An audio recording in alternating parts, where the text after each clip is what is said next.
Welcome back to my channel. এই আঁকাটা আমি করছি খুবই ছোট বাচ্চাদের জন্য, মানে একদম সহজ আঁকা। এই আঁকাটার মধ্যে কিছুই নেই, যারা হয়তো আঁকতে পারো না তারাও এটা আঁকতে পারবে।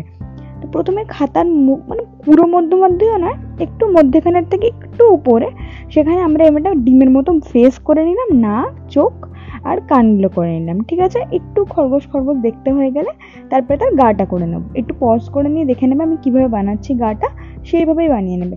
আস্তে আস্তে বানিয়ে নেবে, এরকম একটা শেপ দিয়ে দেবে আর দুটো ডিস্টেন্সটা এরকমভাবে কভার করিয়ে দেবে, এটা লেজ করে দেবে, তাহলেই হয়ে গেল। সেমভাবে আমরা খরগোশের বাচ্চাটাও এঁকে নেবো। তাহলে একটা খরগোশ আঁকলাম, খরগোশের বাচ্চা আঁকলাম। খুব সহজ করে আঁকছি বলে একদম প্রপার খরগোশ দেখতে হবে তা তো আর হবে না। ছোট বাচ্চারা তো অত সুন্দর একদম আঁকতে পারবে না, যেমন সহজ আঁকা যেমন হয় তেমন এটা। পিছনের ঘাস করে দিলাম, ওই দুদিকে দুটো গাছ করে দিয়েছি। এবার নিচে যে জমিটা আছে ওখানে অনেকগুলো গাজর করে দিলাম, কারণ খরগোশের ফেভারিট খাবার হচ্ছে গাজর, তাই জন্য অনেকগুলো গাজর এঁকে দিলাম। এবার গাজরের কালার কি, কমলা আর সবুজ, সেইভাবে তোমায় বুঝে বুঝে রং করতে হবে। এবার যখন আমাদের পুরো আঁকাটা কমপ্লিট হয়ে যাবে তখন আমরা কালার করব। প্রথমেই আমরা কালার করে নিচ্ছি আকাশি কালার দিয়ে, পুরো আকাশটা ভালো করে ঘিচ ঘিচ ঘিচ ঘিচ করে কালার করে নিচ্ছি। যেহেতু আমরা মানে প্রচণ্ড বাচ্চাদের জন্য করছি, তাই কালার মিক্সিং যথেষ্ট পারছি কমই রাখছি। চেষ্টা করেছিলাম নাই রাখবো, তারপর পুরো একদম ম্যাট কালার করে দিলে তো পচা লাগবে না, তো ওই জন্য কম করেছি কালার মিক্সিং। তো প্রথমে আকাশের রংটা করে দিলাম আকাশি, তার উপর দিয়ে সাদা করে আকাশের রংটাকে লাইট করে নিলাম। খরগোশের রং সাদা সাদাই রেখে দিয়েছি, মানে সাদা কালার করেছি। আর তারপরে খরগোশের কান, তারপরে লেজ, এগুলো গোলাপি। পিছনের ঘাসটা পুরো নীল রঙের একটা দাগ কেটে দিলাম, যে দাগটা কেটেছিলাম তার উপর দিয়ে, তারপর ডিপ সবুজ হালকা সবুজ মেশানো হয়ে গেল।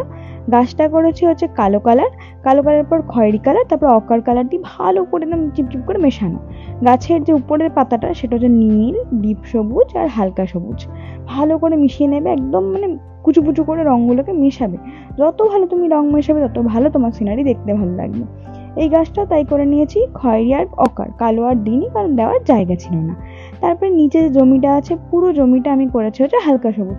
তোমরা হালকা সবুজের সাথে অকার দিয়েও করতে পারো, আমি করিনি কারণ ছোট বাচ্চারা যদি করে তাই জন্য আর করিনি। শুধু হালকা সবুজের উপর দিয়ে সাদা করে দিয়েছি, সেটা দিয়ে করে নিয়েছি। এবার গাজরের রংটা সবুজ আর তোমার কমলা দিয়ে ভালো করে ডিপিক্ট করে দেবো যে গাজরগুলো ওখানে পোতা আছে, কিছু গাজর ওঠানো আছে, এরম টাইপের। আর দূরে যে ছোট ছোট ঘাসটা ছিল ওটা করে দিয়েছি হচ্ছে ডিপ সবুজ আর ডিপ নীল, ভালো করে মিশিয়ে দিয়েছি। এবার আউটলাইন করে নেবে, সুন্দর করে আউটলাইন করলে আমাদের সিনারি রেডি হয়ে যাবে। একদম ছোট ছোট পুচকে বাচ্চাদের জন্য সিনারিটা করা, কিন্তু খুব সহজে সিনারিটা করতে পারে। তো ভালো লাগলে লাইক করো, শেয়ার করো, সাবস্ক্রাইব করো, আর চেষ্টা করো নিজে নিজে আঁকতে, খুব সহজ, আশা করছি তুমি পারবে। আর ভালো লাগলে লাইক করো অবশ্যই। দেখা হচ্ছে অন্য কোনো ভিডিওতে। টাটা।